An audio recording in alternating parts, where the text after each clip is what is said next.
For me, it started with a traumatic experience with a horror film. I was 6 years old, and my mom was watching Entertainment Tonight, and I was in another room playing with my friends, and I came out to tell her something, and I see on the TV a clip from Child's Play where Chucky, the mom's like, "Oh, I forgot to take the batteries out," or whatever, and then Chucky turns around and starts attacking her, and I was curled up on a couch for the rest of the night, and I had nightmares. I mean, I still have nightmares about Chucky, to be honest. I also love Chucky, but it kind of started that relation, and then to kind of understand it better, I started reading books at our public library about how they made horror films and specifically like Jaws and those. And my parents took me to Universal Studios on the tour, and it's kind of a way to try to understand it and work through it a little bit. What about you, Dustin? Yeah, totally. Kind of the opposite of Josh, where I wasn't traumatized, but I loved movies as a kid, obviously, and then I saw Army of Darkness when I was about 12, and that was the first time that I saw a movie that I thought was like, oh, this was made for me. Like this is my tone, this is the visual language, this is the humor, this is all the things that I want in a horror film. And so that was like the first movie that was like I could make movies. There's an appetite for my style and my taste. Okay. Now, in terms of your movie, I know that like the children's TV of like the 70s and 80s was a big inspiration. So like growing up, did both of you like watch like Sesame Street or Barney or any of those? Totally. I know Josh has a really personal story about this, but I'll start. Yeah, absolutely. Those are shows that were seminal to my childhood. I was also a child actor. I acted a lot when I was a kid. And so I was exposed to a lot of those type of programs I live not too far from Orlando, so doing a lot of auditions for Nickelodeon, those types of things in that area. So exposed to a lot of that. But yeah, absolutely. Pee Wee was a big influence. And I know I'll kick it over to Josh. I think his is definitely more on the nose for it. Yeah, Pee Wee Herman, Pee Wee's Playhouse was a big part of my childhood when I was, probably about 4 or 5 years old. But then I had this other experience where my sister and I were asked to go on 3 episodes of Romper Room in the Bay Area in like the early '90s, and this was a show that we would watch every morning before we went to school. And the host would always look into the mirror. I don't know if you know about this, but she'd look into the mirror, this magic mirror, and then she would say the names of kids that we're watching, and you'd always watch like, oh, I hope she says my name. And then we were able to go on the show, and it was interesting because it was both really fascinating, but also the magic was gone because it's just like a mirror with a hole in it, and you see the puppeteers, and Yeah. but that experience stuck with me all these years later. So why return to that well and like make it a horror movie? Yeah, I mean, there's a number of reasons for it. I mean, Dustin and I had a lot of conversations. I think, like, for me, like the way back into it, I was in grad school and I was doing all of these kind of experimental animations, and I was talking to my mentors about just the kinds of things that influence us. And I told the story about my going on Romper Room and stuff, and we were kind of nerding out about Pee Wee's Playhouse, and they're like, you could research that, and that could be a part of your work. And I was like, oh, that would be amazing. So I started thinking about just sort of the visual language of children's television, the material that they use, especially with early like '70s, '80s, like the stop motion animation, claymation, kind of bridging these different realities of, you're in, like, even like Pee Wee, like he's in the screen, now he's out of the screen. And so when Dustin and I started working on this with the short film, we were talking about all the ways that we could play with that visual language of children's television and mix it with some of the expectations of horror. Okay. And I love that this film mixes so much of stop motion animation and puppetry into like live action. Like when you were writing, was that like immediately you wanted stop motion animation in it? Yeah, yeah. So stop motion is my background into film, and I even teach stop motion animation at Chico State, and we had over 40 Chico State students work on this film. Some of them were my former students that I trained in stop motion. And so, yeah, stop motion was like a big part of it, and also a big reason why we set it in the early '80s. Of thinking of what kind of visual effects did they have at that time? How would they have been used? Mhm. Maybe Dustin has more to say about this.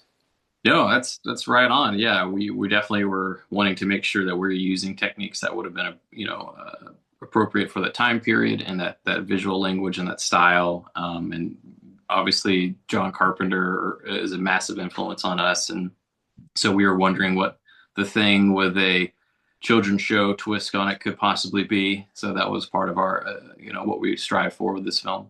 Nice. So what was the hardest part of filming with like mixing these styles? I'll let Josh go on. Um, yeah, I mean, there was a lot of planning that went into this, a lot of storyboarding, and just me just sitting there constantly thinking, like, how am I going to do this? And in most of the cases, I knew how I was going to do it.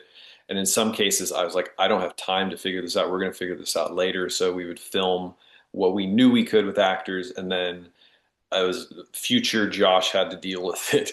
Um, but there, one of the like trickier parts is there are certain shots where there's something moving in the frame and an actor is also moving in the frame. And most of the time it was with Dustin. A couple of times it was with some other people. But what I would essentially do is I would film their footage and I would frame it in a way where then I would just keep the camera rolling and I would just go and I would move the thing, come back, move the thing, and then we cut and then I'd have to splice it together and composite it with their performance and that and they just couldn't overlap. But most of the time it was, if like an actor was looking at something, then we would see what they saw. That was just a separate animated shot that I did where they didn't have to be in the scene. And a couple of times I had to animate actors. I animated Rocio in a chair, and Dustin, we animated you for at least a few shots, right? Oh yeah, for the bathroom sequence, there's quite a few, And the dream and the sequence. dream sequence, yeah, with the typewriter. Yes. Okay. Some of my favorite moments are the moments of violence, like when the delivery guy is hanging upside down. I love and then another moment when a character has his hand chopped off and it immediately turns into a puppet hand. I love that mix. So was that just strictly a creative choice, or was it also maybe to cut down on like practical effects for the blood and gore? That was intentional. We wanted to kind of go with that visual style where it is puppet gore or felt Yes. gore. We haven't, the name hasn't caught on yet. So whatever one you think works best, go ahead and use that one. But yeah, we thought that that would be fun also, and kind of add to the macabreness of it. Is that we're so used to seeing blood and gore in our horror, so part of it was like, what if we flip that on its head and subvert expectations on what gore could look like in a puppet film, and so using felt and other materials to mimic that, and string especially for that sequence definitely plays a long way, and it kind of adds to that otherworldly and an unease that you feel in those sequences. Okay. This film really got me thinking about the idea that when you get older, it's like you have to put away like childish things from your youth. So I'm kind of curious, like, have you kind of felt that? Like, is it like a society thing? Um, like, what are your thoughts on that? Like putting away those things from your childhood? That's a deep question. I won't speak for Josh, but I know we're both parents now, and so we both have younger children. I have a 4-year-old, and so it definitely has been a lot of those. It might be part of influencing our work on this film is revisiting our childhood and seeing, as Brandy Carlisle said, seeing wonders for a second time. Um, through their eyes, I think that definitely inspired me and what we were trying to say with this film. Because you're right, we are told by society that we have to give up on certain things and give up on dreams and things that we held near and dear. And and focus on being a real adult and losing some of that whimsy. And so we hope that, this film could kind of inspire that whimsy and mischievousness for just a little while. Yeah, I mean, I definitely felt, especially after, graduating college and uh, getting what's considered a normal job, I felt trapped and I hated it. And I remember kind of transitioning back into like, I'm going to be an artist. I'm going to be a freelance artist and try to and quit my job that has security and even like leading into this making this film, I just kept having to think like, okay, I just have to trust. I'm making a puppet horror film. People are gonna look at me and go, "Are you sure? Is this something you want to do?" And I'm like, "No, it's okay." And just like I believe in this. And it took years and years of me telling myself that. And Dustin was good with the pep talks too. And also, it kind of helps sometimes. It was like if it got too serious when we're filming, or it's like this isn't working. It's like, hey, it's a puppet horror film. Just have fun with it. But like really quite literally putting all that kind of stuff aside and now like bringing puppets and dolls and stop motion back into my life has been great. Yeah. And along with that, it's like it's interesting to like look at how obsessed we are with nostalgia, like with reboot, like everything is being rebooted, whether it's like TV shows or horror movies. So like, why are we so like obsessed with nostalgia these days? Well, uh, and that's a good question. I definitely have my theories on it. Josh, you want to talk about it from the film before I go off on a ramble or tangent? I mean, I think there might be, I guess it depends because nostalgia, it depends on like where, when you grew up and like what is considered nostalgic for you. Because I have a lot of students now and they talk about the nostalgia for early 2000s online stuff. And I'm just like, oh, okay. Because that's not what nostalgia is for me. But, I think that a lot of times, especially as you're growing up, you're, you have these big emotional responses to things that are new and exciting for you. And then as your life goes on, you just kind of miss it, or you think back and you're like, oh, that was a better time. And since you can't recapture a lot of the things that made that a better time, you recapture the things you have access to, which could be watching a film, playing a video game, reading a comic, whatever it might be. So I don't know. Maybe it just has a lot to do with the times we live in and how terrible they are, that we want to go back so much and look at that. And then also, you go back and it's sometimes it's not exactly as you remember, which is an interesting thing. Like sometimes your memory is of what happened is a little bit more like rose-colored glasses than what it really was. Yeah, I totally agree. And that's part of what we were trying to talk about with the film is that, like, yeah, let's look at this popular TV show, children's show. So what was really going on behind the scenes, right? So we're taking those rose tinted glasses off and really looking into behind the scenes. And, I think with nostalgia, I mean, it's a form of escapism, right? It is an individual trying to relive an emotional state or form of comfort that they had, whatever time period is that they're feeling nostalgic about. And so, I mean, yeah, it's a very anxiety ridden time that we're living in. So it makes sense that we as a society are collectively looking backwards to these things. And also from a studio perspective, it makes sense. They want to go to established IP that they know will perform. So why not just try to, reboot it or whatever phrase we want to use, soft reboot or however we want to say it. They know it'll perform. So, and that's another thing with us is we wanted to try to do something that was different. That we know that there's mascot horror and children's horror, but we wanted to do our take on it, and we think that it's different enough, especially with Josh's integration of stop motion, practical effects, and the time period, and just our actual characters themselves. We think they're kind of different than what's going on in those types of horror films today. Yeah.